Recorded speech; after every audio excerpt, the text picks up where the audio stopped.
I'll rip your arm off. You know what? Get your ass back home, get in the gym, and figure out what the hell you're doing wrong. Why is it called the 5-point move? I'm frustrated with the way our Greco guys in the United States are treated because they are good athletes, they are good human beings that want to win. We got to help them get there. Hello, and welcome to episode 22 of the 5-Point Move podcast. I'm Tim Hans, founder and senior editor of 5pointmove.com. World champ Dennis Hall this week. He is coaching at the Ohio Regional Training Center. Therefore, he is unavailable. Instead, we got a guest co-host, Wildman Sammy Jones, 2014 University World Bronze Medalist, curator of long hair, and Northern Michigan University mainstay. Sam, thanks for keeping me company on this episode. I appreciate it. No, thanks for having me. It's a pleasure to be on here with you. I think a lot of people know that quite recently you were over in Denmark. You participated in the 2019 Thor Masters, and then obviously after that tournament was the massive camp, that has, right, like, is well known. It's like the Hungary camp in a way because it's well known for having like a lot of live, a lot of partners, and so on and so forth. But getting to the tournament for a second, and I'm going to go ahead and guess that you probably know where I'm going with this, is that you picked up one of the bigger wins of your career on the second day of the tournament when you completely blitzed, 2016 Olympic and 2014 World bronze medalist Stig Andre Berg of Norway. That was first and foremost, I know that it's a tournament in March in Denmark and everything else, but in my, at least since 5 Points inception, that was one of the more remarkable U.S. wins I've witnessed, for sure. I mean, absolutely. I mean, it wasn't just a win, it was steamroll. And you're not even the type, I mean, don't get me wrong, you've shown some kind of, visceral reactions, on and off, but you've never really, gestured after, a huge win. This time it was different. You were pumped up. Oh, yeah. Yeah, I mean, that was probably one of my bigger matches of my career, if not the biggest win. And that was something I knew going into the tournament. I knew Stig was going to be there. And when the brackets came out, I knew I had a second match. The way the pool system works over there, you're guaranteed 2 matches. So I knew I was going to have him, and I thought it was going to work out that I was going to wrestle him the first day, and the timing was weird, and the tournament took a little bit longer. So I was I was first match up the second day, so I was ready to go the night before. So I had kind of prepped myself and was ready to go, and then they announced over the loudspeakers when I'm putting my singlet on, hey, we're done. And so I was first match the next morning. So I had the whole, night or morning to prepare for it. So I think I was really I was ready to go. I mean, I knew going in that I had nothing to lose. I mean, he's got everything to lose. He just probably doesn't know who I am. And I'm ready to prove to myself that I'm going to compete on this international level. And that's why I was a little jazzed afterwards, because it was a big win. And then we go to, the rest of the camp, I get to wrestle him. And I think what I learned is that I match up really well against Stig. We're not friends because I was able to get to that attack a few more times in camp and really get under his skin. So it was great. Well, there was zero pretense in that match. Now, don't misunderstand. You compete with zero pretense. I think everybody knows what they're going to get when you wrestle. Everybody knows that you're going to go berserk. You're always trying to attack. You're always trying to get to the body. You're always trying to throw. You're very exciting to watch. I'm not saying that because you're on with me here. I mean, that's your calling card. What was I thought surprising was I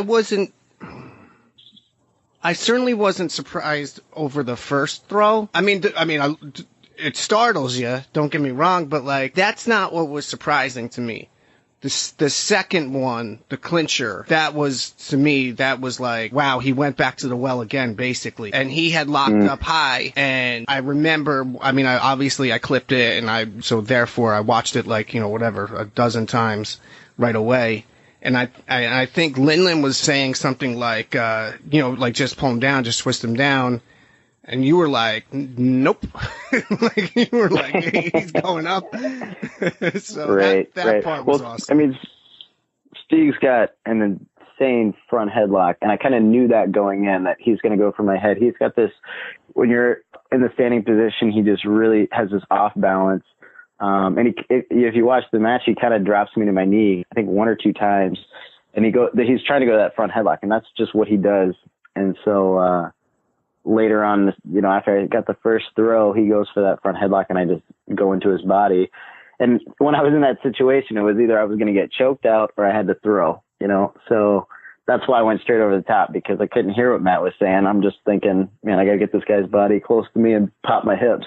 Finish this match so I could breathe. Yeah, it was definitely the best way possible to start day 2 for the U.S. program. I mean, like, you see everybody on the side who was around, like, near the bleachers going crazy and everything else. It was definitely memorable. It was also, like you mentioned, is that first day of the tournament, before you even left for Denmark, you and I spoke about this. I mean, Thor Masters, even now with a 2-day format, is a bear to cover. It's just very difficult to cover because we bring a decent delegation. We brought I think 17 guys or something like that to the tournament. Nordic system, everybody's getting at least 2 matches. You win 1, you're getting at least 3, if sometimes 4, depending on how it shakes out in the bracket. Mm-hmm.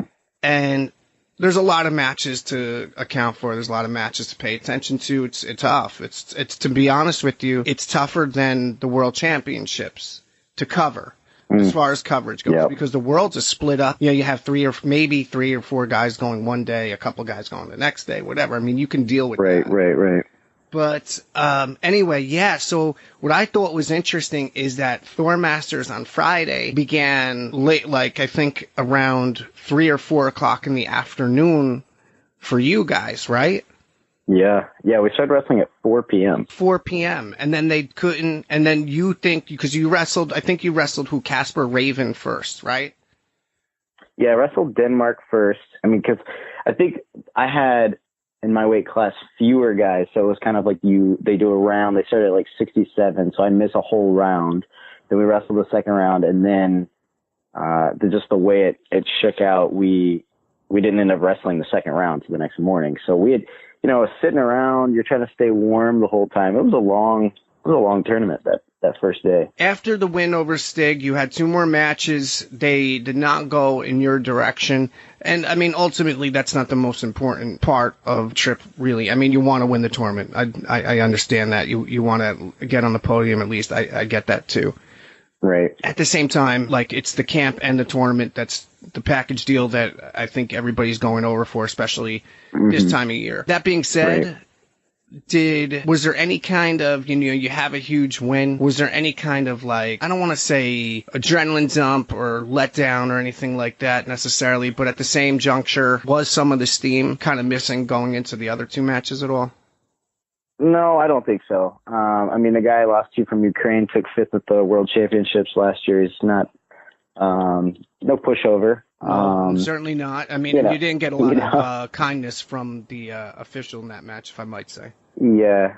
No, I mean, I felt great actually. In the second day, I felt really good. I lost the 2 matches after Stig, but I felt like I was in those matches, and I mean, even if the score doesn't look like it, what I felt was just, the push, and mentally, I felt so into it. And I feel like those matches could go easily my way with just few adjustments. I walked off the match with the Ukraine, and it was like, man, I was giving up underhooks. If I adjust that, and that was something that Matt really did a good job helping me get to a better position to stop guys from getting underhooks. And that's really what happened in that match, was I was giving up underhooks, and he just walked around with it the whole mat.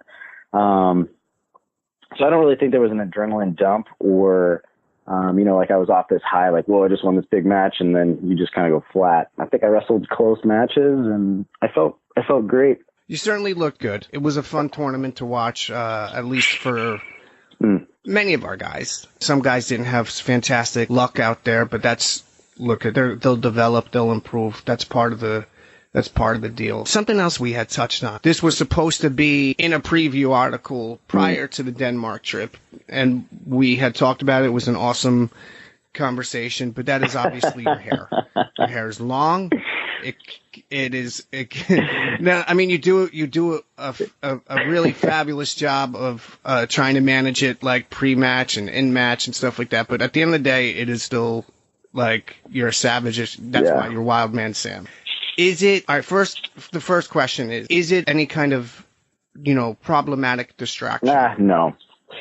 It's annoying sometimes, sure, but no. The reason I wear my hair long is because it's who I am. I feel the most like myself. And so this is a funny story, but this is how I think of it. When I first came into Northern, I had taken a year off of college or wrestling.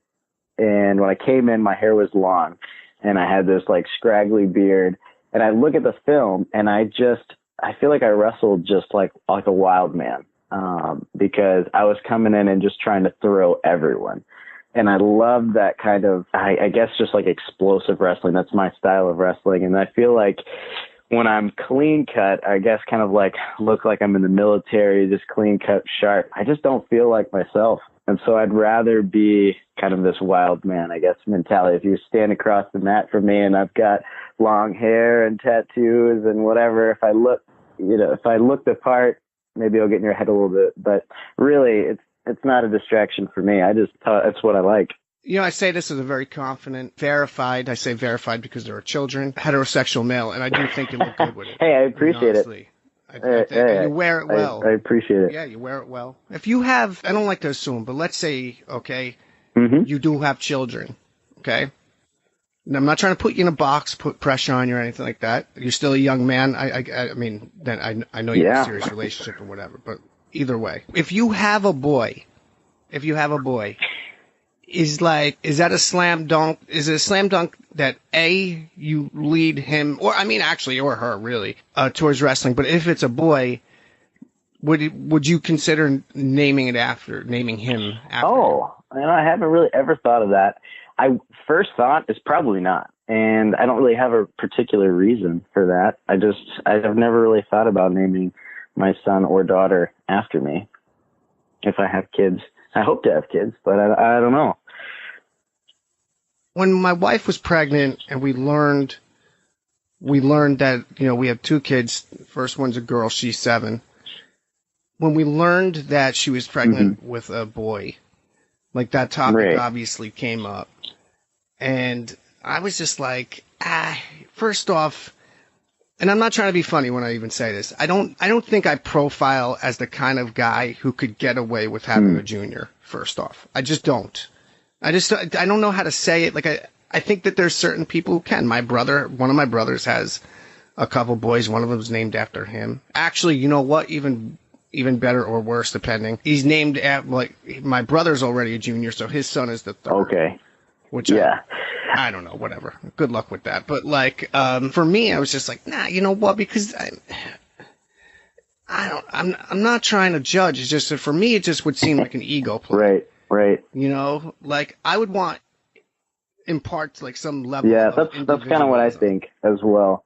And when you mention your brother, my older brother, my dad, and my grandfather and my nephew all share the same first name. So I guess the first name passed down, I've kind of just associated with my dad's name, my brother's name, my grandfather's name.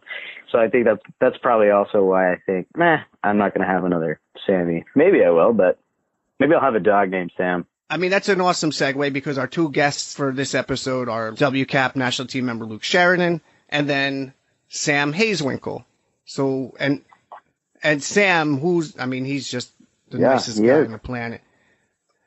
So now there's this, I don't know if you want to call it a sprint because you've been training the entire time. You won the Dave Schultz Memorial. But now is you're closing in on the national tournament, the U.S. Open.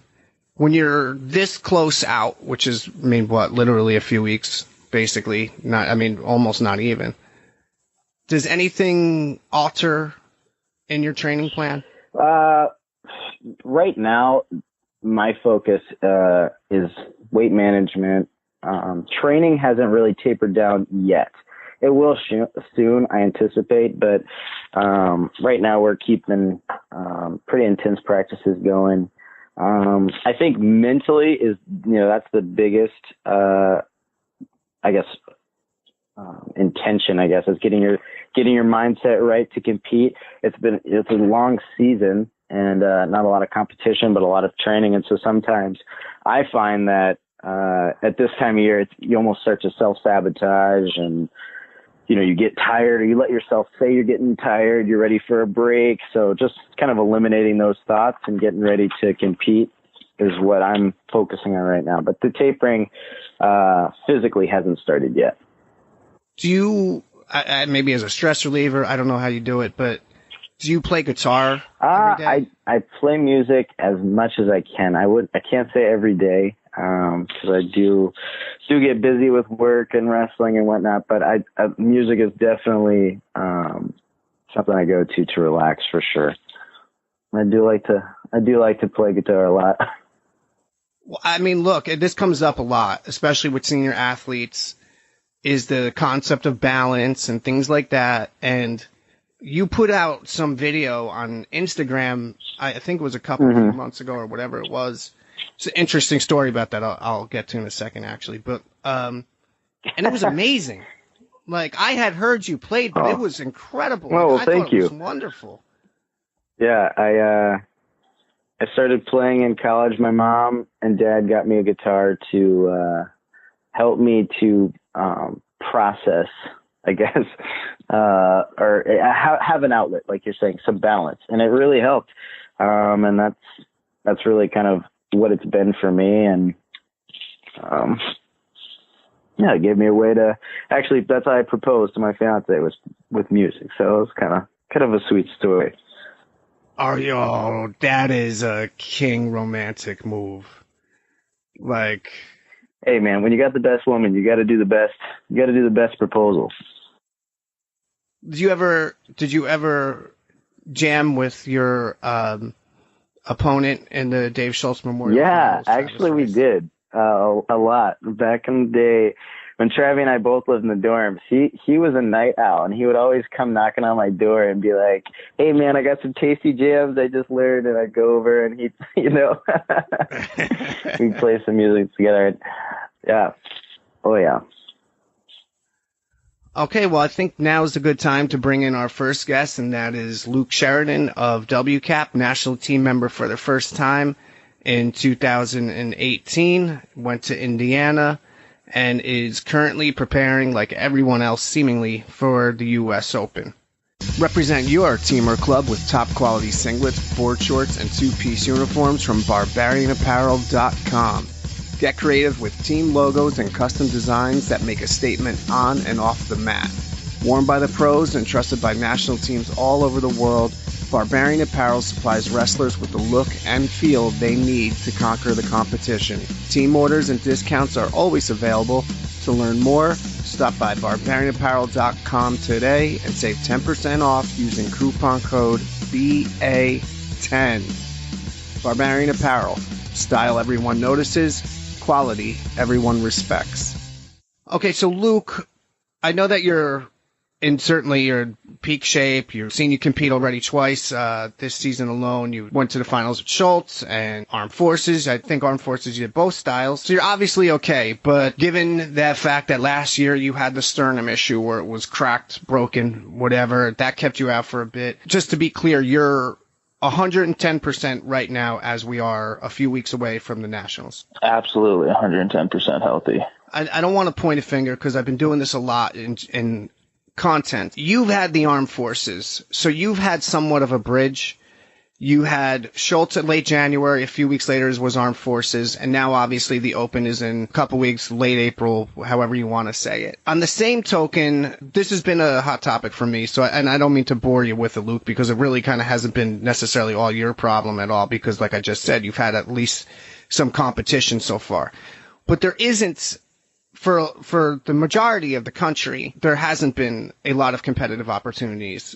There's only really been Schultz for most of the senior base. To me, I think that's problematic, especially since even at the senior level, development is a priority.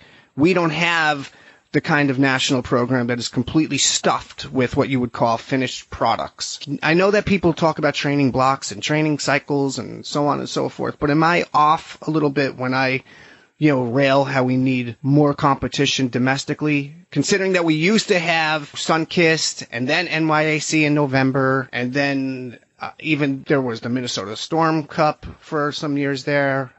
And now we're down to, this season, there's what? If you don't count the armed forces, which only 4 branches of the military participate in, we've had one tournament that just does not seem even close to nearly enough before the national. Yeah, I completely agree. I think that's been a running issue even when you think about, look at last year. Last year we had Schultz and NYSC were adding one more tournament, which, that's a 100% increase. But when you think about only 2 domestic competitions outside the armed forces. And they were 6 months apart. Yeah.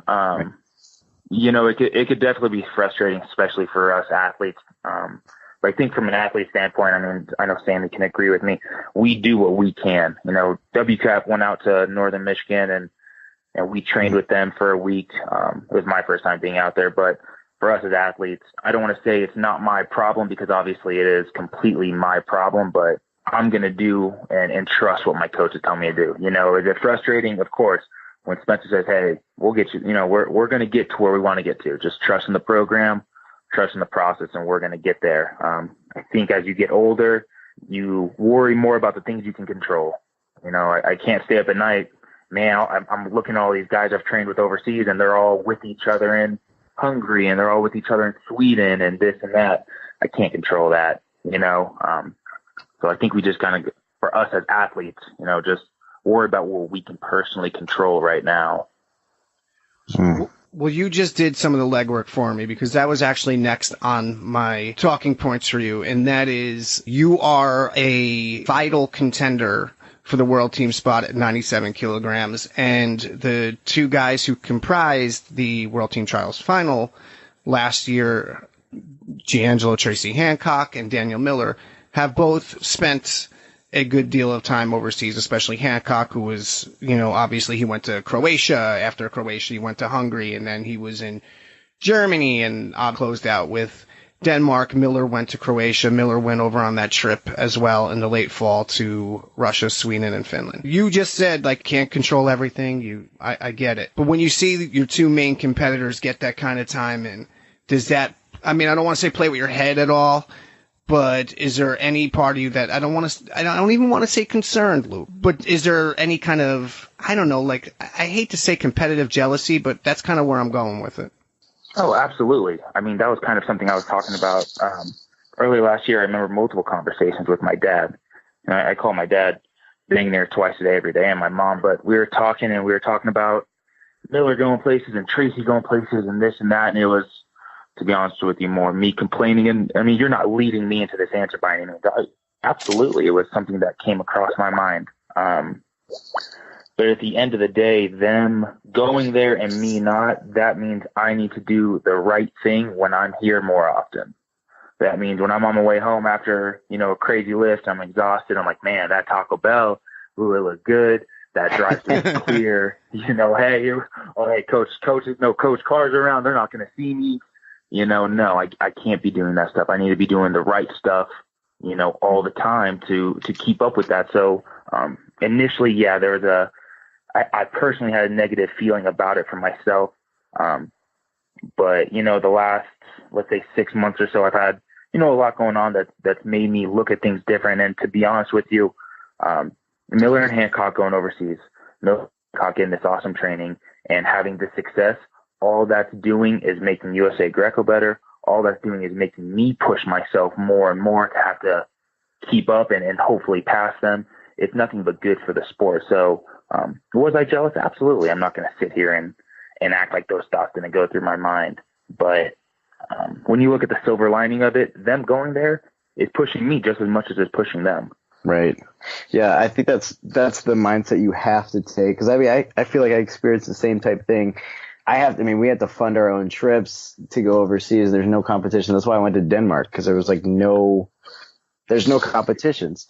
But I think mentally, like you're saying, you have to just tell yourself, all nope, I'm just going to push myself. I know these guys are training hard, so I'm just going to push myself where I'm at and use the resources I have to bust my butt to make sure that I'm not falling behind. And you can't let those negative thoughts get in your mind. Otherwise it totally derails what you're trying to do. And that's make world team win medals. So I totally agree with what you're saying. Well, you know what I wonder about? I don't mean to cut you, Luke, but I do wonder is that, and this isn't to take the shine off of anybody who goes overseas and does well or anything like that. It's certainly not to, if anything, 5 Point pumps up the training overseas and the camps and all that other stuff to illuminate exactly what it is our athletes have to do to go overseas and to, kind of get some of that foreign polish and everything else. But they're also two different styles. We compete a little bit differently here domestically than what you see overseas anyway.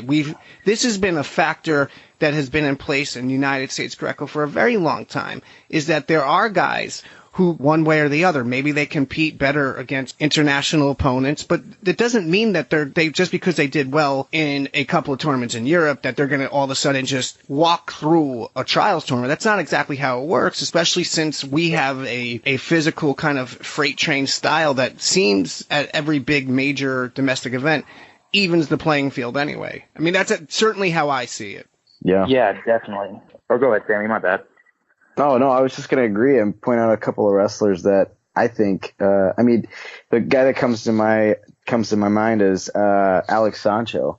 The guy's never been on a senior world team, but he goes overseas and smashes dudes because he's so explosive in his body lock and his lift.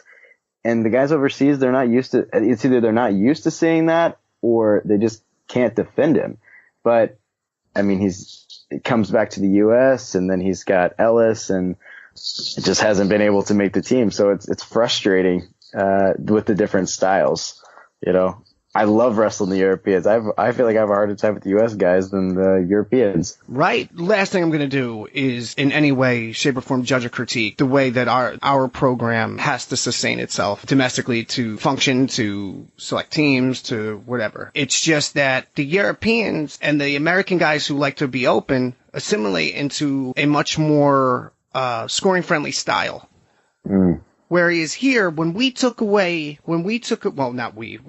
Parterre disappeared for like that season, 16-17 season, it brought out, I was hopeful and optimistic, and I think a lot of other people were, that it was going to bring out like this different kind of thing out of everybody. You don't got to worry about being put down anymore. Forget about foreigners. I'm talking just about against each other.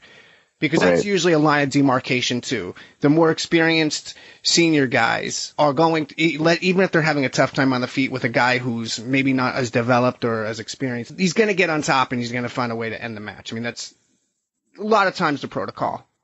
When Parterre was taken out, that was off the table. And to be honest with you, it didn't showcase our best selves as a sport. It really didn't. Because now you're putting guys on their feet the entire time, and in high leverage matches, there's a certain sect of the competitive base who's just not going to take risk. They're just not. They're not going to really try to manufacture too many attacks and stuff like that because I would imagine that to them there's a lot on the line. There's this, there's that. And on top of everything else, you have domestic officials who have zero idea how to call, enforce, or navigate passivity and everything attached to it. So, I doubt either one of you is probably going to want to agree with that, but it is the truth. It is the truth, fellas. I'm sorry, but it is. I'm not going to say you're wrong by any means. Like you said, I don't think either one of us want to necessarily agree with that, but I definitely will agree with the concept of people needing to try to take more risk. Everybody knows, Robbie Smith is my big brother, and I think Robbie is such a great example to that, to the extent that it has scared me. Because I remember at 2016 Olympic trials, I was warming him up, and he had Kuhn in the finals, and I went in the stands to watch, and I'm sitting there with my brother and my father and Robbie's family as well. They all sat together, and I'm kind of nervous, not kind of nervous. I was extremely nervous because Robbie's push to make Greco exciting, Robbie's aspirations to make heavyweight Greco-Roman in the USA exciting, that people aren't going to be leaving because it's the heavyweight bout. His drive to not only get medals, but hey, I'm going to put on a show. Carver Hawkeye is going to stand up for me, not for freestyle. I was like, all he has to do is accidentally throw himself to his back once, and I mean that's a whole lot of weight, So I think that's one guy that really does drive that concept of score, of take the chance, take the risk. I mean, every time I think about it, my college coach, college wrestling, you have 7 minutes. He would always tell me, you got 7 minutes for a reason. Who cares if you give up a takedown? You got another 6 minutes and 45 seconds for a reason. I think Robbie really, really tries to engulf that idea. Oh, without a doubt. Reza Kayalp is the king of the plotters. If I've said it once, I've said it 100,000 times, and that is, if he was a couple of inches taller and grew up in the United States, he would have been a fantastic center and on a really good college football team, if not made it to the NFL. It's exactly how he wrestles for the most part. Okay, he gets in his stance, he keeps his elbows at rib level, and pushes. I mean, the heavyweight bracket at the 2017 Paris Worlds was abhorrent. It was horrible. Like, it couldn't have been less exciting. When Robbie went up to heavyweight after 12, he immediately brought the same stuff that he was trying to do at 96. And he's flinging arm throws and snapping guys down with exciting not even grinding front headlocks, the kind where you snap them and like you're going to hold on. It's like, maybe I'm going to roll him. Maybe I'm going to put him over my shoulder, whatever it is. No, he's taking guys like from like their tips of their toes and waffling them over. I mean, he's always done his part, not just as an insanely talented and experienced competitor, but also as somebody who sells our sport because he's willing to be fan-friendly with his style. And, I mean, look, there's a give and take with that. I'm sure of it. You can't just always be exciting. I mean, there's a time where you've got to wrestle smart and you don't want to betray vulnerabilities, I'm sure. I think both of you gentlemen could speak to that far better than I ever could. But there is still something to be said for the guys. I mean, now that we're paying homage to Robbie, but there is certainly something to be said for the guys who are like, you know what, screw it. I'm going to see if this works. It's probably gonna. I'm pretty good. Let's go. Like Wildman Sam. Hey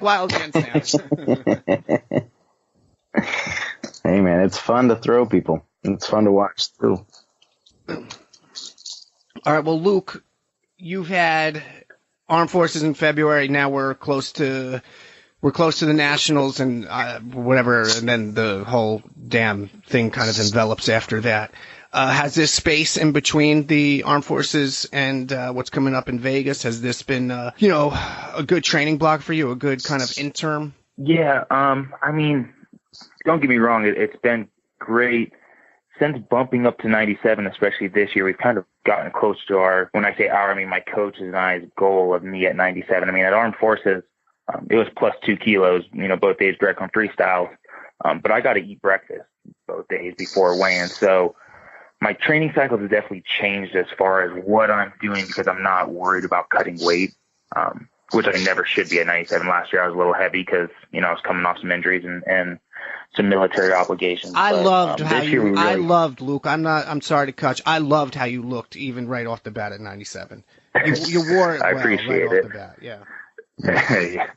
I appreciate it. But, the training cycle concept is definitely different. I remember I was getting ready for Armed Forces and I wanted to do all this extra because, one, I'm starting to get in shape. I'm feeling good. 2, I'm starting to get strong. 3, I don't have anything to worry about my weight. I go home and consume as much as I can without, throwing up. And I walk in tomorrow at 98.5 after breakfast. It's not something to worry about. So while I want to continue to push, this is where my coach's, intelligent and wisdom. Hey, Luke, you wrestle in 3 days. You probably don't need to be doing extra, treadmill sprints or something. Let's be smart. But I think Armed Forces is a great tune-up. I got to wrestle Miller, who, he's an outstanding wrestler. He's an outstanding officer in the Marine Corps. I got nothing but respect for the guy. We had a Greco and a freestyle. Both were absolute battles. Both were an absolute blast. but it felt good to wrestle those matches, and I think it's going to help me come to the U.S. Open for all my competition, getting that competition between Schultz and the Open.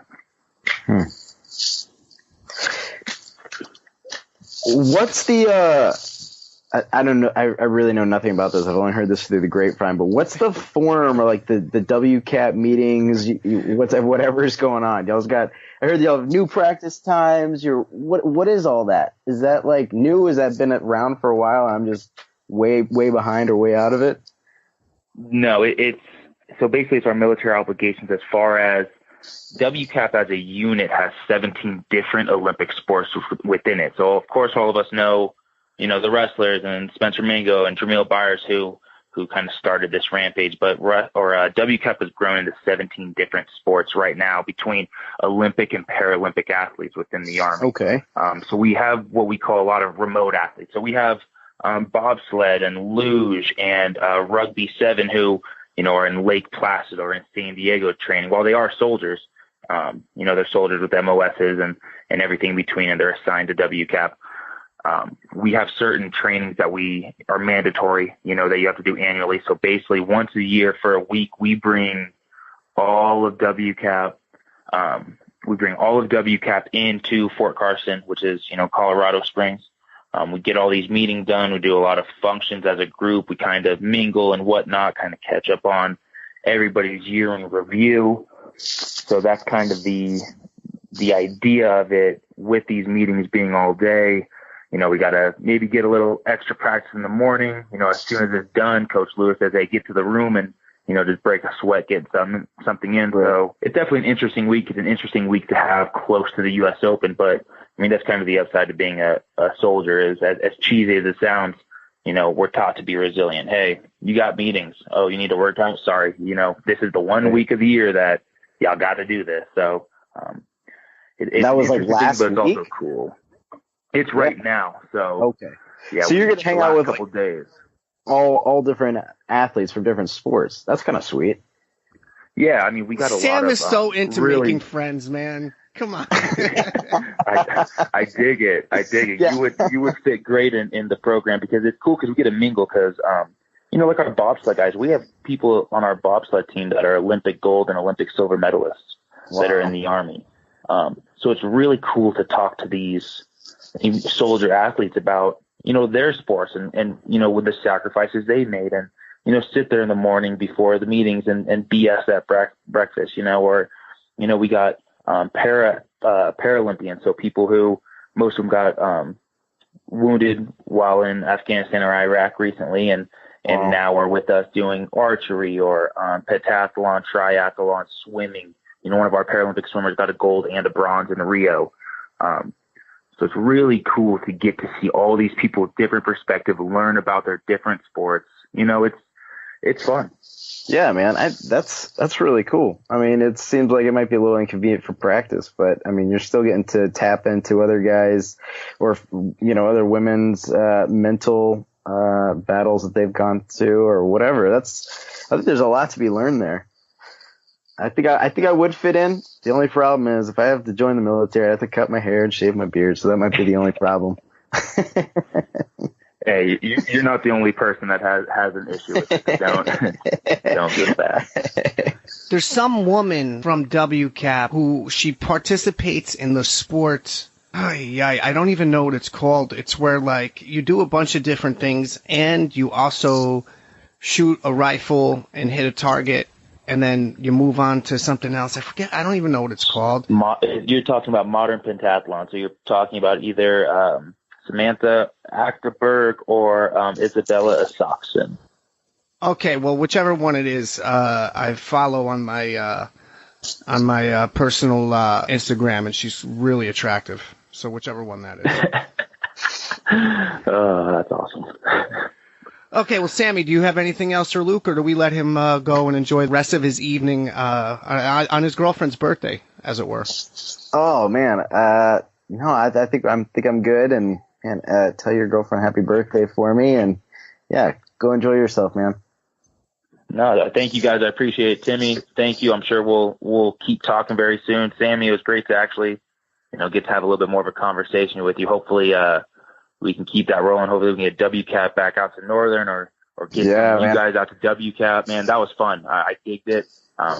So thank you guys for having me. I really appreciate it. Yeah, it was good talking to you, Luke. My pleasure, Luke. Take care and best of luck at Vegas. Actually, you know what? Let me rephrase, because if Hall was here, he would burst a frickin' aneurysm that I said best of luck, because then he would say it's not about luck. That's why he's Hall, though. Go get him in Vegas, I guess. That's where else. That's what I'll say. I don't know what else to say. So, see you at the Nationals. Yeah, tell Halverson I said hi, by the way. I will definitely pass on the word, and Sammy, I'll see you there, man. All right, man. Look forward to it. Sam, one of the things that I asked Luke was about this space, right? I mean, we touched on it just talking to you, coming after Denmark and stuff. But with the Open, and I'm not going to even get into the Pan Ams and the money situation, how the money has flipped. Like, if you win the Open, you get less than you do if you win the Pan Ams. It used to be the opposite way, obviously. So I'm not even getting to that. The Open has implications if you win. And plus, even if it didn't, it's still the Nationals. When you are coming up to it, and just like you did last year, and you made the final last year, when you're coming up to the Nationals, and I know it's not quite the World Team Trials, but when you're coming up to this, is there like a tension that you feel? I mean, I feel like this is go time. This is the tournament to win. You win this tournament, you get your pass to the finals. This tournament is the most important right now. Now, of course, if you don't win, you got the challenge tournament. That's all good. But yeah, this is definitely go time. So there's tension, I guess you'd say, but it's more of just an assertiveness of making sure everything's tightened down. You're ready to rock and roll. It doesn't really seem to differ too much from athlete to athlete.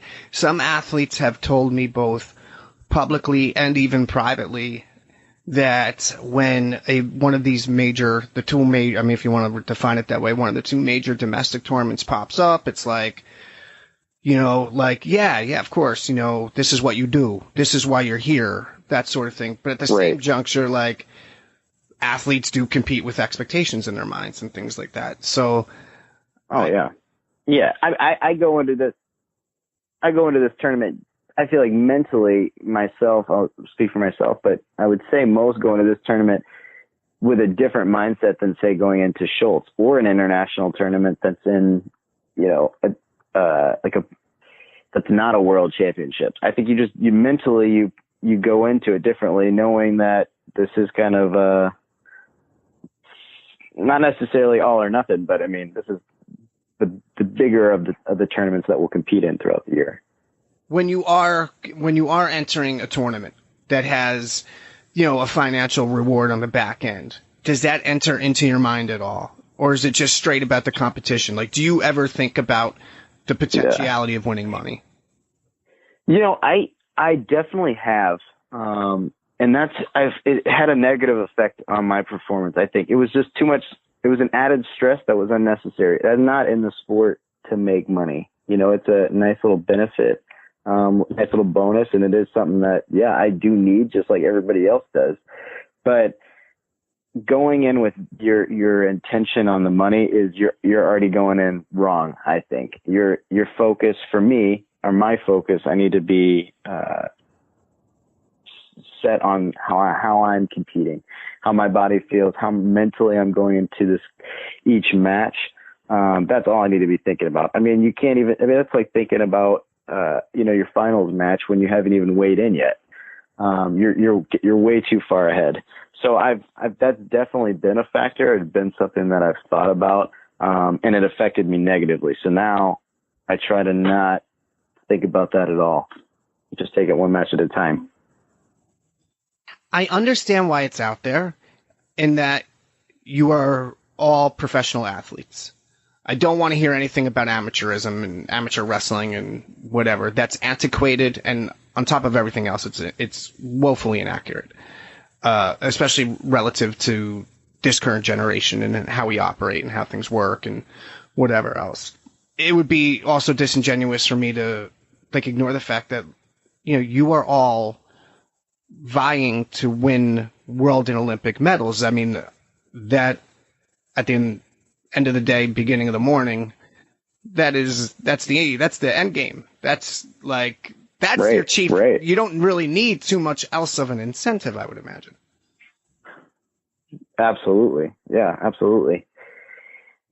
I mean, I feel like the Olympic dream, when that's birthed as a kid or in high school or whenever, you're not really thinking about the paychecks. The dream doesn't really start with, oh, I'm going to make a lot of money. That's the dream.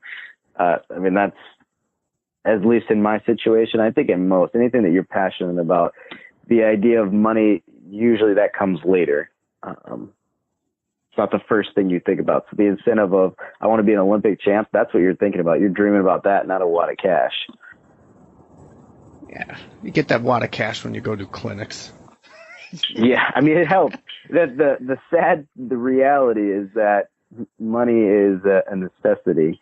And it's something everybody's got to deal with, but it's not my motivator. Fair enough. Why don't we bring in Sam Hazewinkel and find out what his motivator is these days? He's got the Oklahoma City RTC rolling. That's where he's the head coach. And I guess he's retired. Okay, so Sam, I guess the first thing I want to ask you, and we know where we left off, are you actually retired as the U.S. Open comes up in a couple of weeks? Did I leave my shoes on the mat? Then I'm not retired, but I will not be there. You will wrestling not, anyway. You will not be at the Las Vegas U.S. Open. I'll be there. I won't be wrestling now. Okay. I'll have my coaching shoes on. Did the fact that the collegiate season got underway pretty right, I mean, virtually right after you got back from Budapest, did that help insofar as, like, I don't want to say creating distance, but at least feeling at ease, comfortable? Yeah, I would say yeah. It was so busy that first week after. It was just craziness, and then, yeah, the season was going. Well, yes. You got back on a Monday, if I'm not mistaken, Sunday night or Monday, and then you did your season open on Tuesday? Yeah, Tuesday was our first duel, and then we had our home tournament that Saturday. Or that Sunday. It was craziness, for sure. How did you like season one of being the head coach? It was awesome. I loved it. It was an absolute blast. It's fun doing your own system. Learned a lot. It's a lot harder because we're wrestlers. Like, we don't like depending on other people, or we football players, you know. We want to fix the problem ourselves. And so that part of it was a lot harder than I thought, coaching. But it was a blast. One of the advantages that you've had to have is that your interpersonal relationships with your wrestlers, that is absolutely has to be a strength of yours. Sure. Yeah. I mean, I like to think so. It has definitely helped. So they know I get that part of it a little bit better. And so, yes, absolutely it helped.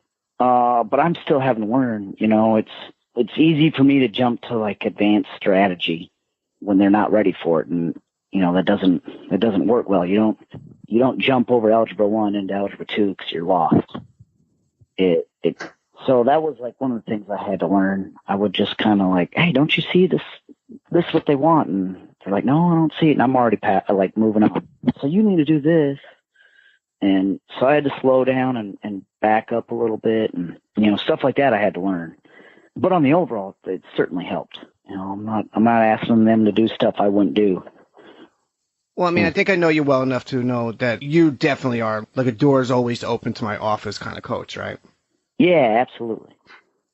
Is it different being, you know, that you've been assistant coaches before? Yes. Relationships with your athletes, is that different? I mean, holy just moly, coach? is it ever? Yeah, it changed so much. Like, it changed.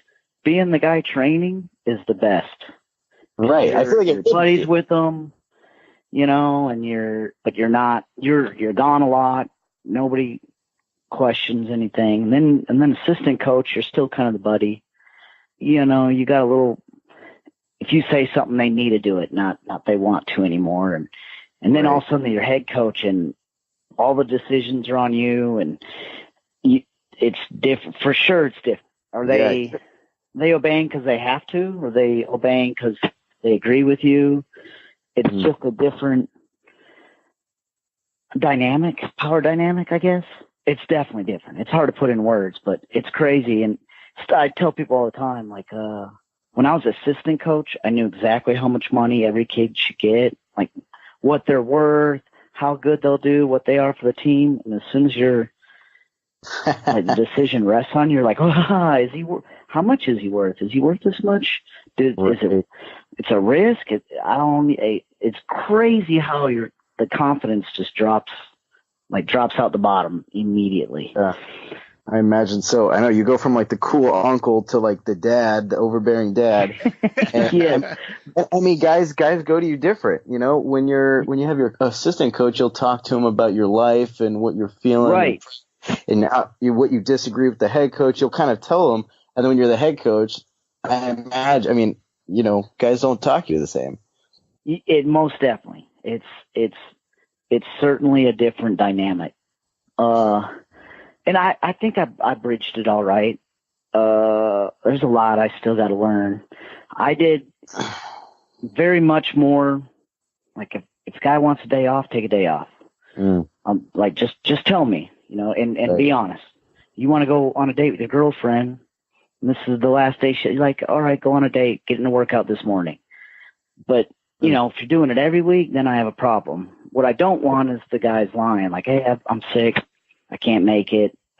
Just I go in and talk to the trainer. I told him I'm sick too. Like, just need a day off. I don't like. Let's be upfront and honest. And by the end of the year, they were very much bought into it. They know practice is going to be 90 minutes or less. If I say we're doing this, that's what we're doing. I'm not going to all of a sudden tack on 30 minutes of conditioning at the end because I think you're out of shape. I put a lot in their hands because that's what I liked.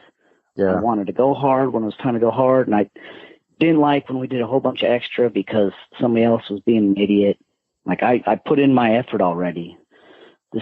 Now I'm getting into overtraining. So I put a lot on their shoulders, and at first it hurt a little bit because I don't think they quite believe me. The coaches are always playing tricks and getting you to work hard, and I'm trying to get them to own it. And at the same time, they, a couple of them kind of figured it out and played the game, and, they would say they need a day off when they don't. They just don't want to work out today. They didn't do as well as pushing through. So I got to learn to kind of adjust that a little bit. But on the overall, I think it was better. I want the guys to own it. I want them to be there because they want to be there. And I don't know. We'll see. Well, that's part of the just being in wrestling, as opposed to the coach that's been around 10 years and is maybe a little, what's the word? He's seen it enough that he jumps to this is what we need to do. Right. Which follow me up in 10 years and I might be like, yeah, I was an idiot. You guys remember that interview? So dumb. I think it sounds great. I think I would respond to that as an athlete. Maybe it's because I'm a little bit older, but I mean, I don't know. Yeah, and that's what I was on the mat. Well, no, that's an interesting direction to go into because I mean, yeah, you're not a 19-year-old sprite anymore. Exactly. Sam, but at the same time, like you got look at it like this. This is what I wonder about is that this is a different generation of wrestler now.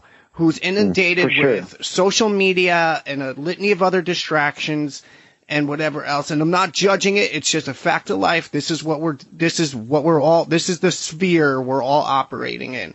And so I'm obviously not a coach, but I would have to think that the concerns among the collective in a wrestling program have changed a little bit since Hazewinkel and I were in college. I would agree. Yeah. For sure. We didn't have social media yet.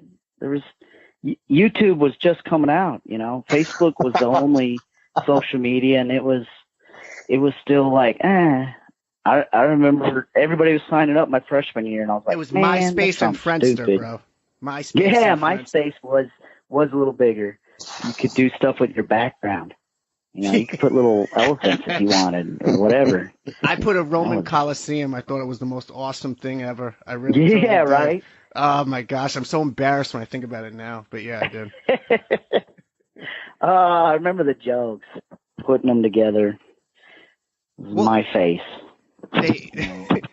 You could put music. When somebody went to your MySpace page, you could have, like, a song that, like, opened up. And I remember thinking, like, Facebook's never going to make it. MySpace is so much better. And I guess I was wrong. Yeah, I mean, we were all wrong. Crazy world. But yeah, it's a lot different nowadays. And, the training's a lot different. Like, we all know that wrestlers are getting better. Like, it's easy to see. Like, the little kids nowadays from when I was a kid. And yeah, no kidding. Like, the evolution. I know growing up, it was like, oh, little kid, you're hurt. Yeah, you're tough. Go get back in there. Jump back in. You're fine. And now I look at these kids, and they train like Olympic-level athletes.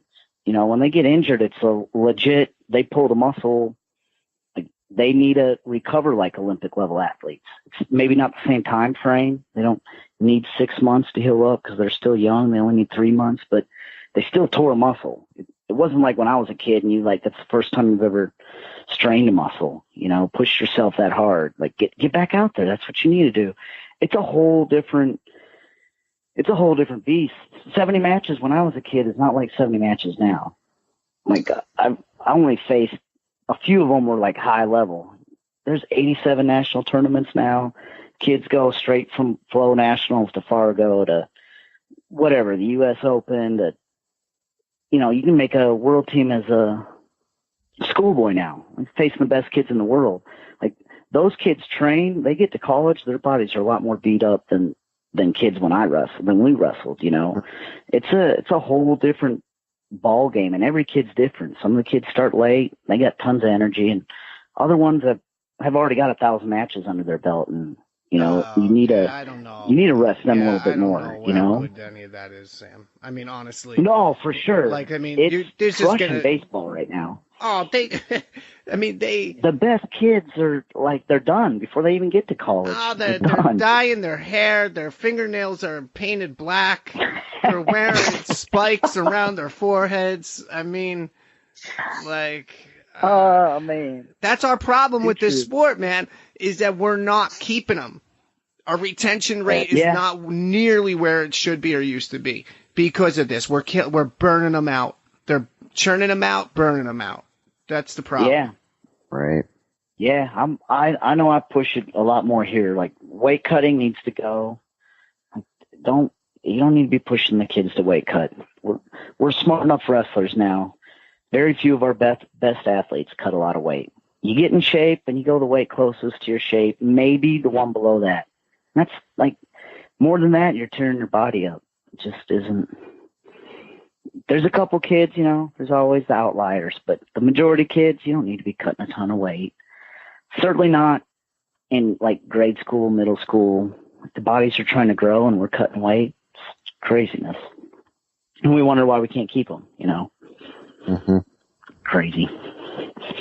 But that's my old man. I guess new age. That's not old age. Old man are like, go spit in a cup, lay under the mat, get up and do it again tomorrow. The big topic I want to hit on, and I'm sure this is going to pique the interest of many, is the fact that, and you did allude to this was something you were pumped up about potentially starting last year, I remember you saying. So you have ignited in Greco Regional Training Center at Oklahoma City University, where you coach. It's obviously a big deal. Sam Hazewinkel is a coach at a Greco RTC. How's it going so far? I know we're in the early stages, but nonetheless, I mean, you had a practice tonight. So what's the story? Yeah, we have our regional training center. It's slow moving. It's more, for high school, kids to come in and get some actual Greco training. I have a couple guys on my team that are hopefully going to be out there at the U.S. Open in a couple weeks, and it's still not like they aren't official RTC wrestlers yet, but we're working that direction. We don't have anybody doing freestyle. We have guys doing Greco. So it's slow moving, but it is definitely heading in the right direction, which I love. Didn't have time to get to it like I was hoping to.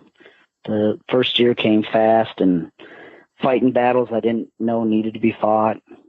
Just all the learning parts. Unfortunately, Greco kind of got pushed down the line. But as soon as we had nationals done with, we started pushing Greco. And like I said, we got a couple of going. So we're moving the right direction there. We have a couple of really good Greco kids coming in over the next couple of years. Hopefully we'll get somebody training there. That's kind of, I think the next step is to get somebody training, because that makes a big difference. That's when you start going places as a team, and that's when an RTC, in my mind, kind of becomes official. Before you have somebody training there, it's the loophole you use to kind of train in the off season. It's the legal loophole. But once you get someone training there, you're trying to make an impact. You're helping athletes have a way to move forward in the sport, which is very much part of the goal. We don't have a pro side. If you want to keep wrestling, you go to an RTC or you go to an Olympic Training Center. There's not much else after college, and no one's making money on it. But the more of those we can get out there, the deeper the weights will be, the better we'll do at Worlds, the more guys will start getting paid. And we need that. It's a grassroots. Wrestling is very grassroots. And so we got to treat it that way. We got to get lots of programs going and everybody kind of chipping in and keep getting better. As this progresses, do you have either written down in your mind, however it works, do you have a specific approach or training plan when it comes to developing collegiate athletes who have little or maybe even no Greco experience? Yeah, writing it down would be probably a great idea. I have a plan in my head. Yeah, kind of learning as I go, And I have quite a few of those on the team that never really did Greco. I have a few that did it, their sophomore and junior year of high school, and that's it. And that's 4 years ago. Right now I'm pushing more. It seemed to me, it helped me a lot. And I'd love to hear Sammy's thoughts on it, but I would do the folk style season, and I would see the other guys, they come back next year doing the same stuff. And where I would, in the summer, I did all Greco. And so when I came back to folk style season, I was doing all new moves. I got out of the folk style mindset enough that maybe I felt moves I did last year, maybe I didn't. I'm throwing underhooks, I'm standing up straight, and I kind of, as I find my way back into my folk style, I'm doing 3 different moves than I did the year before. And so that's how I'm kind of pushing on the guys. Like, let's change it up a little bit. And hey, if you get good at Greco, no one will go upper body with you. It was great in college because I knew no one would go upper body. The only way they're going to try to take me down is shoot. That cuts my defense in half. And then anytime I got in trouble, I'd just jack them up and everybody backed out. It was wonderful. Made me look like a lot better folk style wrestler than I probably was. Nonsense. Which is, that's part of the deal, right?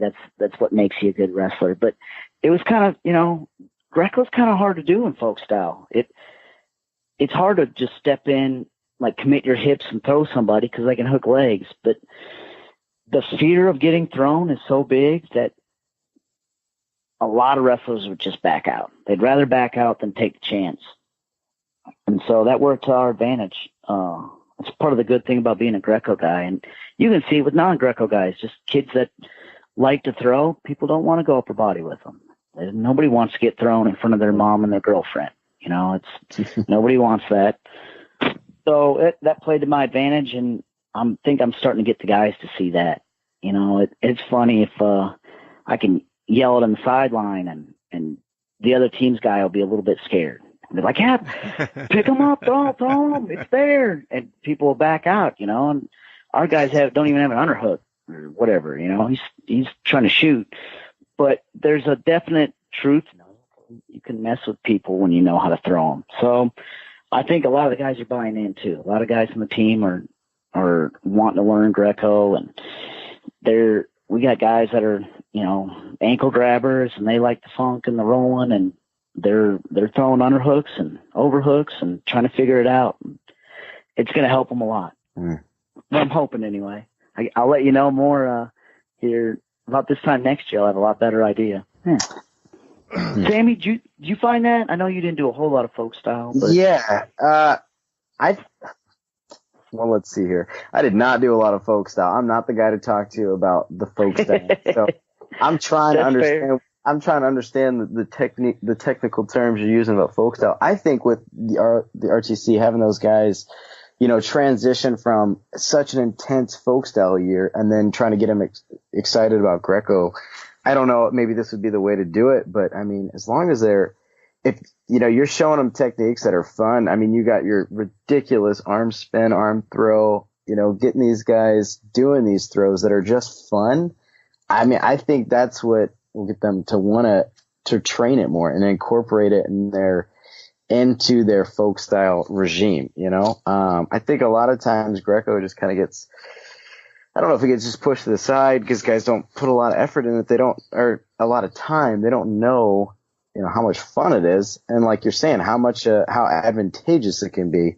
So, I mean, that's kind of what I'm thinking about is with the RTC is, keeping it interesting. Yeah. So, that makes sense to me. Who doesn't want to be the one throwing? Yeah. Oh man, it's you get the oohs and ahs when you're throwing. That's what you want. Yeah. Makes sense to me. Yeah, but what gets undersold is that the Greco culture, we like to have a little bit of separation. It's like, okay, well, we're this style. This is more physical style. It is constant contact. And these are all points of alliteration I hit on often publicly when it comes to content. But what gets missed by, I think, some people in Greco, not everybody, but some people, is the fact that these folk style guys who come over and apply themselves, they carry with them that folk style grind mentality, that bullheaded competitiveness. To be honest with you, and God forgive me for even saying this, but some of our full-time guys don't even have. Because if they did, they wouldn't be scared out of their wits in a match against some part-timer in the round of 16 at the Open. It's like, where's this guy coming from? What the hell is this? You know what I mean? And it's like, that is something we need to leverage more to our advantage than I think we even do. Yes, I agree with that. I think we need to get more of those college wrestlers that have been in that grind. I absolutely agree. Yeah, well, I mean, Sammy Jones is an outlier because Sammy has been training to be an international style wrestler since his practical youth. Okay. And he's got that. And not only does he have that, but Sammy is a risk taker. He's Wild Man Sam. He's going to lock up. He's going to try to hurl you through the air and stuff like that. And then he's going to get back in your face and he's going to step back into the brawl. And what we're seeing is that some of our guys who either cross over earlier or whatever, or maybe they come into Greco from a collegiate program, even if they come in from a collegiate program, sometimes I think they're so consumed with learning and developing their skill sets in Greco that they forgot what made them good wrestlers, tough wrestlers, competitive wrestlers in the first place. Sure. That article you did with Hauk, he kind of touches on that, and I'm Sammy, I imagine you're the same way. Like my technique, strategy has gotten way better as I've gotten older, but my go get 'em has gone down, has dropped. Yeah. I don't have that same no fear. I don't attack it the same. It's a funny dichotomy. I know reading that article got me all pumped up to I'm ready to go train hard. Like, I'm all about strategy and technique, but it's about, it's time to train hard again.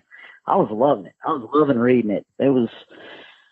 He puts it in words, I guess, very well. Well, look at that Maranatha crew from the late 70s, early 80s, those guys, where they basically just all got together, practiced, coached each other, went overseas once or twice or however many times a year, spent time at a camp, went in a tournament or two, came back to their room. They did not have a coach. They did not until Pavel came in. And like, what they did was Rob amazing, and they did it because of the coach. Yes, and they did it because they were completely psychotic competitors.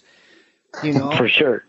Like, that's how they did it. That's how Houck's story was written, because he believed in himself. And I'm not trying to be, I'm not trying to hit this with a tint of romance, but it's the truth. He believed in himself, and he was like, you know what? I'm as good as these guys. Screw this. Let's see what happens. And like, just as a national program, we really have to get back to remembering who we are. I mean, we really do. Yeah. I agree with that. There's a definite strategy, but man, it's about, you know, it's a fight. You got two grown men fighting. Am I going to come out on top or am I not? You know, we get caught up on the wins and losses, and I got man, he beat me by 1, but he beat him by 8. Like, oh, I must be better. Like, what? No, you lost. Like, you get your hand raised or you don't. Go out there and fight to get your hand raised. You know, you can, and you know where you stand when you do that. If I get beat, I know what I need to work on. When I go out and play the game, I lost because I didn't attack. Like, I don't necessarily know where I stand, and it's easy to be like, next time I just need it. Like, I'm still better than him. I didn't try to do my arm throw once. You know, next time I'll do my arm throw. And then I lose again because I didn't learn anything from the first time because I didn't do anything. It's definitely a lost, I wouldn't say lost part of wrestling, but something that's not pushed as much as it should be. He said it so well. Go read that article with Houck again. It's way better than how I can say it. Just to wrap up the closing segment here, one of the best things about having you two on the same show, aside from the fact that you share the same first name, is it's hard to beat that fact. Right. Is that you both share Rob Herman. You both, in whichever order you please, would share like some kind of insight story regarding Coach Rob's influence on your respective careers. Well, you want to go? Yeah.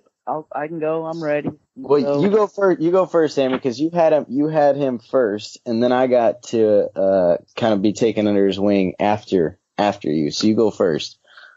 Yeah, I got to start working out with Rob. I think it was my sophomore year of high school. We moved to Florida, and he was there, and he was getting Stephen Mays. That's what I got to walk into, was Herman and Mays, and that kind of a training situation.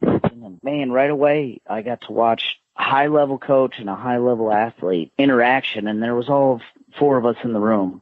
You know, that when I would show up, it'd just be the team would be finishing. I'd be getting out of high school, you know, and coming over, and it'd be time for Coach Herman to do kind of a one-on-one with Mays, because he was there. He was about to go try out and make this world team. And so that's where I got to walk in on it, and it was great.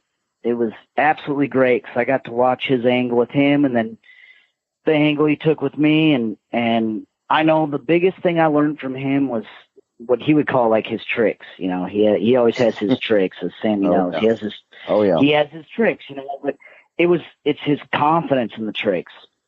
Like, anybody else is doing it, and you're like, no way would ever work. And then coach comes over like, I got this trick. Here, try this move on me. And you're like, the coach, you can't stop. Oh, wow. It worked. It's your tricks. And I just gained a confidence in, like, if you believe in the move, it's going to work, you know, and it's, again, how kind of touched on it. it's that belief side. Call it mindset, call it whatever you want. If you think you have the best arm spin in the world, you're going to hit it a lot better than if you think, I don't know if my arm spin's there or not. And I learned that from his tricks. Like, some of the tricks I got, some of them I didn't. The one that I didn't get, I couldn't do, and just kind of let them go. But the ones I got, like, yeah, it does work, and I believed in them, and they weren't purely that belief system. And I'll give you a little side note here. That sells nowadays. If you want to teach a kid a move, tell them it's a cheat code or a trick, and they'll learn a half Nelson and think it's the greatest thing ever. Just, hey, let's go learn a half Nelson. They don't care. But if you tell them it's a cheat code, like, hey, nobody else, this works. Rob was onto something, man, because he did. He got me to learn a bunch of moves that I haven't seen other people teach, and some that I have. They're very commonplace, but I just didn't know them yet, and so he'd claim it as his. You know, this is I made this move up. It's some people, you know, they changed it. Now they call it the quarter Nelson, but it's my move. I made it up. Here's when I did it. And then he'd tell some crazy story. I never knew if he was telling the truth or not. You know, like, pulling my leg. This guy might be pulling my leg. But I love him for it. That dude he loves some Greco. Yeah. Oh man, it sounds like pretty similar. I met Rob when I was probably in 8th grade. He was coming over from Florida. He would drive to Louisiana. I did that trip with him a couple times. Yeah, man, he would make that twice a week, I believe. And it was crazy. It's like a 3-hour drive, one way. It was right. He was nuts. Yeah, but he loves some Greco, man. That's the thing, is he just loves the sport. So that's how I met him in Louisiana. Then he got the job at Northern, of course, and he always, he would give me a call and be like, "Hey, you're gonna come wrestle for me?" And I no way. I didn't want to move away. I didn't want to go up north in the snow and all that. So after I took a year off, man, I missed wrestling, and so he was the only guy that was still, hey, I'll give you a shot. Come up and wrestle, and for Greco, I had some folk style places that I was thinking about going, nothing big, and Rob, he can sell it, man. He could talk. Oh yeah. So he could talk. He's got so many stories, and so I came up there. But the biggest thing, Rob, man, I'm sure Sam, you feel the same way. Is just as a coach, he's great, but off the mat, I've so many people say this, but Rob is somebody I think would do anything for his guys. And absolutely, man, I've experienced that where when I was living, I think it was my senior year, I didn't have a car up here at Northern, and I lived, maybe a mile or two away from practice, and he would pick me up at 6:12 in the morning every day. He would pick me up in the wintertime because I was biking and I believe it. And he started right the whole way, but it's like him saying yeah. I love you. Exactly, absolutely. Gripes. Yeah, I'd make my coffee, and he's like, "You drink enough coffee in the morning?" Like whatever. Oh yeah. Always giving you a hard time, but man, always. Exactly. Is just his way of showing you that he cares about you. So I think that's the biggest thing. Is it's a great point. I don't know how many times I stayed at his house, and I think easily half the times I stayed at his house, there was 2 or 3 other wrestlers there. Like all the time, he's always having guys over, giving them a place to stay, making it cheaper for them. Right. He gets it. He understood there's no money in the sport, and you're absolutely right. He would bend over backwards for anybody. He'd find a way to help them out. And I think that's it. I know for me, I'm sure for other guys too, but it really made a difference being so far away.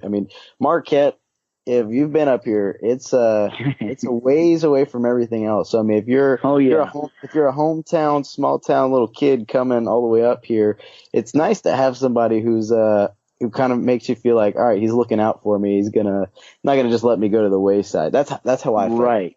And I know at least a couple other guys that feel that way.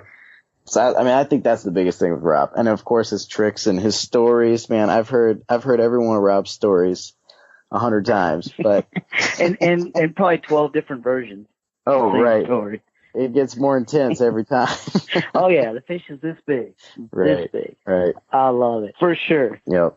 I think this is a perfect place to put a bow on this one. I'm going to first shoot it to Sammy Jones. Sammy, this was terrific. I think now everybody sees how otherworldly talented of a Renaissance man you are growing into becoming. Just a natural on the stick, on the mic, and absolutely just tremendously appreciated that you jumped on as the honorary guest host in place of the little angry man from Wisconsin. Well, hey man, it was fun. I enjoyed it. It's great. Can't leave out Sam Hazewinkel, the legacy. Right. One of my absolute favorite people I've ever met in this sport. I really loved having him around last year. Now I miss him terribly. When he went back once the Worlds ended and the collegiate season began, there was a hole in my heart. So us both. I just was so glad to be able to have a chance to get you on, and that's it, Sammy. I'm Sammy Jones, I might say. Same thing that goes for Luke Sheridan. I'll try to navigate the language a little bit more deftly. Have a great tournament in Las Vegas. Do what you do. Be Wild Man Sam. You know, the whirlwind, the hair's all over the place. Hey, you count on it. I guarantee it'll be fun. I promise you. We're locking up, boys. Here it comes. I love it. We need more of that. Yeah, I agree. Well, we're bringing it. And that was the two Sams, Sammy Jones and Sam Hazewinkel. I was really pumped that Sammy Jones agreed to come on and fill in for Hall as the co-guest host. He did a great job. I hope you'd agree. He's an awesome athlete, but he's also extremely intelligent and just terrific at relating to others, no matter who they are, what they do, what their background is, anything like that. He's great, and I knew that he would flourish in this role. I had a feeling he would do great, and he absolutely did. It was also awesome catching up with Sam Hazewinkel. Look, his RTC is just getting off the ground, as he alluded to. It'll grow. Absolutely, it will grow. Bottom line, it's another RTC for Greco in the United States of America, which is fantastic. What else is in the news? Let me look this for you. How about that? Just crumple this up and throw it away. So, I don't really need notes for this one. The Pan Am camp started this past Monday, and the Pan Ams have taken on a higher level of priority for the U.S. program. That is due for a variety of factors. One, the Central and South American nations, their level has improved. Part of that is because of the continued matriculation of Cuban coaches. And, they're joining other programs and developing athletes. The other part of that is the ranking series. There's to Continental Championships. That means there's ranking series points attached to this whole thing. We obviously have a few guys who are ranked up there. Kamal Bey, ranked 7th. Tracy Hancock, ranked 3rd. Adam Kuhn, world silver. He's ranked 2nd. These guys go ahead and perform well at the Pan Ams. That means more ranking series points. If they were to go to the Italy tournament in May, do well there, more ranking series points. If anybody goes to Karavayev, more ranking series points. And the more you get, the higher the likelihood that you are in position to be seeded in the top 4 come the World Championships. Now, do the seeds mean anything at the World Championships? Not really. Not really. As much as I love the ranking series, and I do, I even wrote a love letter practically for UWW. The truth of the matter is that if you are going to seed 4 guys and then randomize 30 some odd others, it's not really a seed so much. Ranking series is still valuable just in terms of continued interest, marketing throughout the season, putting Greco in front of more eyes. I mean, that part of it is awesome and important. The seeding part, I don't know. Olympics, yeah, 16-man brackets. Worlds, when it's like 36 or whatever it is, I'm not convinced it's really worth anything. But nevertheless, it's important. Plus, you got to go to the Pan Ams to stamp down your weight class for Kazakhstan. There's also the Pan Am Games. So it's easy to see why this is point of emphasis. Our Team USA is going to be basically the entire 2018 World Team with the exception of Max Narry in at 55. Because why? Because Hazewinkel retired. Cheney Haight, I think two-time, might be three, but two-time Pan Am champion.